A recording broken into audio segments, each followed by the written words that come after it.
Hi, pre-Ks, come on in. Find a spot you like a lot. 1, 2, 3. Find a spot you like a lot. Listen to me. Find a spot you like a lot. 3, 2, 1. Find a spot you like a lot. We'll have some fun. We're so glad you could join us. The last time I saw you was Monday, the very beginning of the week. Tell me what comes after Monday in the school week. Today is Tuesday, Tuesday, T-U. Tuesday's at the beginning of the week. Yes, it's Tuesday, T-U, Tuesday. Tuesday's at the beginning of the week. Terrific Tuesday. The last time I saw you was the number 18. Today's the day that comes after 18. If you said 19, you are correct. Let's put that 19 in my car. It will go far. When there's a 1 in the front seat, where is it? There it is. The 9 in the back seat. Oh, there it is. 1, 9, 1, 9, 19. Now the teens make more sense. 1 in the front seat, 9 in the back seat. 1, 9, 1, 9, 19. We're more than halfway through our brand new month that started, and we were so excited to get rid of the April showers because now we're walking through the park one day in the merry, merry month of May. I was taken by surprise by 2 blue eyes while walking to the park one day.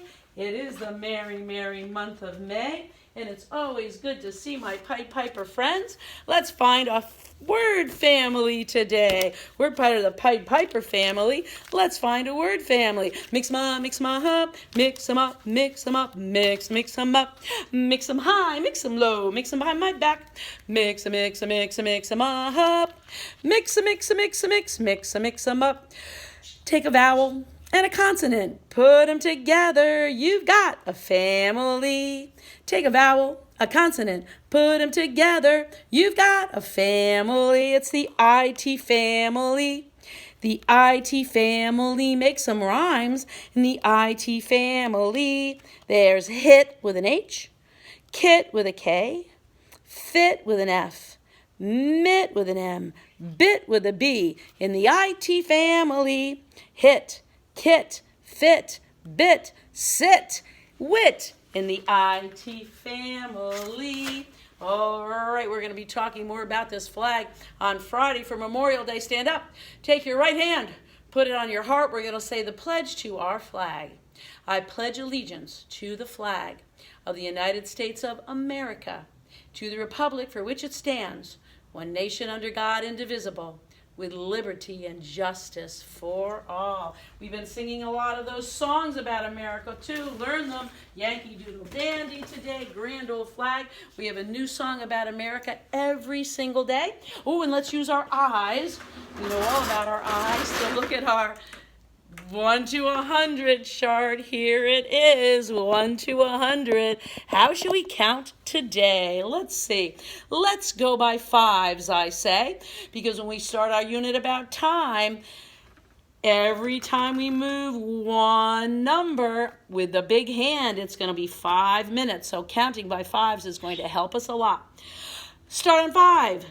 Then we go to the tens column, 10. Back to the 5 column, 15. Tens column, 20, back and forth, 25, 30, 35, 40, 45, 50, 55, 60. That's as high as we have to go on the clock, but we better keep going to 100, 65, 70, 75, 80, 85, 90, 95, 100. Get to the 100 days. Now, yesterday we started talking about people whose bodies don't work as well. And, you know, my glasses help me see. So my eyes aren't as good as yours are. But my glasses will help me out. But some other people can't see at all. We talked about blind people. And we found out how they'll sometimes wear glasses to cover their eyes because their eyes don't look right. We had a little boy who had a brother who was born with no eyeballs. None at all. And he could not see because he had no eyeballs, so he wore glasses all the time because it looked a little different. But that boy learned to play soccer and ride a bike and go to school just like everybody else. So even people who are born so they can't see, or maybe they're injured, can still do all the things many other people can do. They just have to do things a different way. We talked about tapping with a cane, and I brought my tapping cane today. We used our stick for limbo the other day just so I could show you how it worked. But with my tapping cane, this is the better height. So a person who cannot see can tap left, right, left, right, left, right. Oh, there we are. Oh, something's in the way there. I hear it. I will be able to feel the vibrations of something that's in my way. So my sense of touch is working very hard. My sense of smell will work very hard. My sense of ears, my hearing will work very hard. All of those other senses have to work so much harder for people who are handicapped. Their bodies don't work the same as ours do. We also talked about guiding eyes for the blind, a special school where dogs will go and get taught how to help people who are blind so they can get to work, so they can get to the store, so they can go where they need to go. Those are working dogs who help. So if people cannot see, it's called blind. And that's not something you can fix. Now, if you fall off your bike, oh yeah, my kids have fallen off their bike, it happens. You might be in a cast like this. This might be a cast that you're in. Or you might break your arm and have a cast on your arm. You might even have to use crutches. Oh, I had so many crutches in my house. So many crutches from people who fell playing sports or tripped on the stairs. Lots of crutches. But if you fall off your bike or get hurt playing sports, your body will get better. Your body will get better and be normal again. But for some people, their body can't get better. If their eyes don't work, the glasses won't help. They can't get fixed. If their ears don't work, there's nothing they can do. There's no medicine that you can put in there to fix them. So those people have to work so much harder. Those people might have braces on their legs that they have to wear every single day. Without these braces, they can't stand. They would just fall to the ground. They might have to use a walker. They might have to push a walker around. That will help them get from one place to another. If their legs don't work but their arms are strong enough, they might be able to use a walker like this. You might see this in the mall. You might see someone in your new school in kindergarten with a walker. That just means that their legs need some help, like my eyes need some help. Or you might see someone in a wheelchair like this. The wheelchair helps people get where they need to go as well. If their arms are strong, they can push these wheels with their arms. But if their arms aren't strong enough, they can get an electric wheelchair, like the electric cars some of you have to drive up and down the street or your driveway, with an electric battery in the back. So not all things can be fixed by a doctor or by medicine. And one of those things is if your ear is broken, you are deaf, and you can't fix it. There's nothing they can do. If you can still hear a little bit, you might get a hearing aid that sticks into your ear and helps those sounds vibrate. Because remember we said the sounds travel in the air. They travel into your outer ear through that big catcher's mitt, down the tube, and it shakes your eardrum like a tambourine. Just like a tambourine, and then those vibrations are the sounds you hear. Well, sometimes if your ears don't work so well, if you put a hearing aid into your ear, those sounds get louder. So the sounds, like the sound from this guitar, that are traveling through the ear, if it sounds like this to someone, if you put the hearing aid in, it sounds a lot louder. But there are some people who are just deaf and they cannot hear. So when someone's talking to them, like I'm going to talk to you, but you won't hear anything. Are you ready? Did you hear anything? No, but that's what their world's like. Are you ready?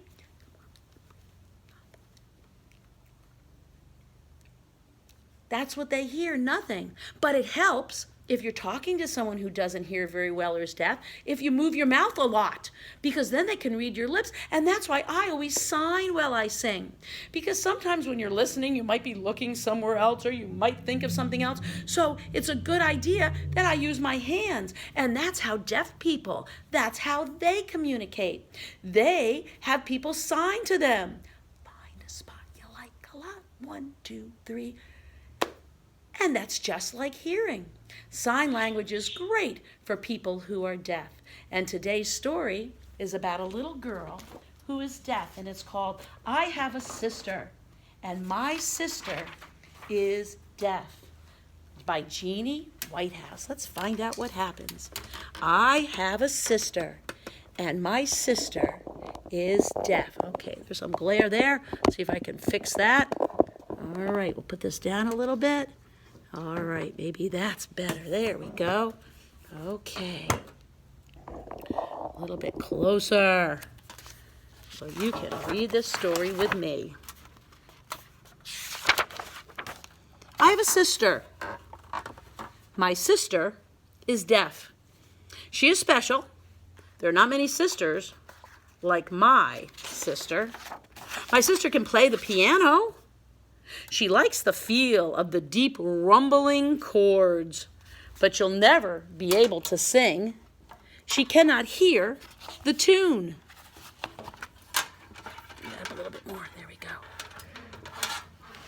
She can only hear the vibrations. My sister can dance with a partner or march in a line. She likes to leap and tumble and roll, to climb to the top of the monkey bars. She watches me as we climb. I watch her too. She can't hear me shout, "Look out!" She can't hear that, but she can see me swinging her way. She laughs and swings backwards, trying to catch my leg. I have a sister who likes to go places with me. Out on the grassy lot behind our house. Today, we are looking for deer. I try to speak to her. I use no voice, just my fingers. I communicate with my fingers and my lips. She understands. She walks behind me, stepping where I step. I'm the one who listens for small sounds. She is the one who watches for quick movements in the grass. Her eyes work just fine. When my sister was very little, when I went to school, she did not, but she learned to say some words. Every day she sat on the floor with our mother, playing with some toys that we keep in an old shoebox. "It's a ball," our mother would say. "It's a dog. It's a book." When I came home, I also sat on the floor. My sister put her hands into the box. She smiled and said, "Ball," but it sounded more like "ma."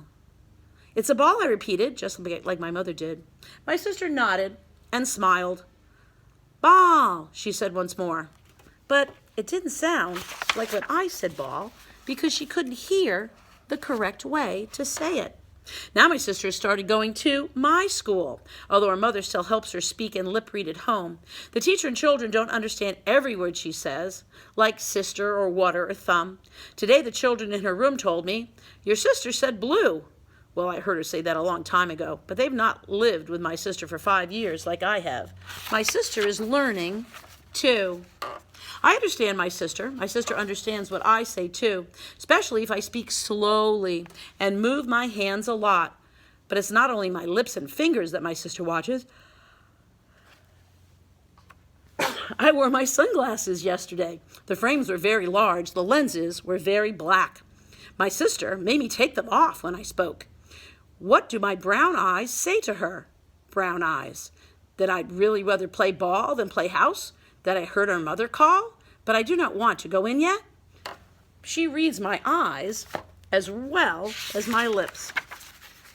Yes, I have a sister who understands what I say, but not always.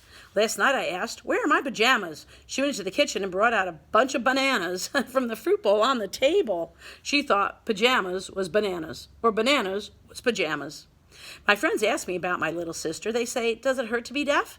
No, I say, her ears don't hurt, but her feelings do when people do not understand her. My sister cannot always tell me with words what she feels. Sometimes she cannot even show me with her hands. But when she's angry or happy or sad, my sister can say more with her face and her shoulders than anybody else I know. I tell my friends I have a sister who knows when a dog is barking right near me and who says she does not like the feel of that sound. She knows when our cat is purring if it's sitting on her lap, or that the radio is playing. If she can touch it with her hands, then her fingers feel the vibrations.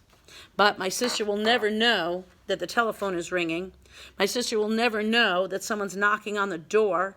She'll never hear the garbage cans clanging around on the street, or hear the ice cream man pulling down our road. I have a sister who sometimes cries at night when it's dark and there's no lights in the hall. When I try plugging my ears in the dark, I can't hear the clock ticking or the television playing in the living room. I don't hear the cars moving on the streets or mom and dad talking. There's nothing. Then I wonder, Is it the same for my sister? Is that what my sister is hearing with her ears that don't work? I have a sister who will never hear the branches scraping against the windows of our room. She will not hear the sweet tones of the wind chime I've hung up there. But when a storm comes, my sister does not wake because of the sudden roll of the thunder or the quick clap, clap, clap of the shutters in the wind. My little sister sleeps. I'm the one who's afraid then because I hear all those scary noises. When my sister asks, I will tell her. I have a sister who watches TV without turning on the sound. I have a sister who rocks her doll without singing a tune. I have a sister who can talk with her fingers or in a hoarse, gentle voice. But sometimes she yells so loud her mother says the neighbors are going to complain. I stamp my foot to get her attention, or I wave at her across the room. Then she can see me with her eyes. I come up beside her and put my hand on her arm. She can feel me with her skin. She can feel the stamping. She can feel the touching. She can glimpse my moving hand from the corner of her eye. But if I walk up behind her and call her name, she cannot hear me because her ears do not work. My sister is deaf. I have a sister. My sister is deaf. What a great story about a sister. All right, pre-Ks, I hope you enjoyed our story today. Get busy with another video on Tuesday.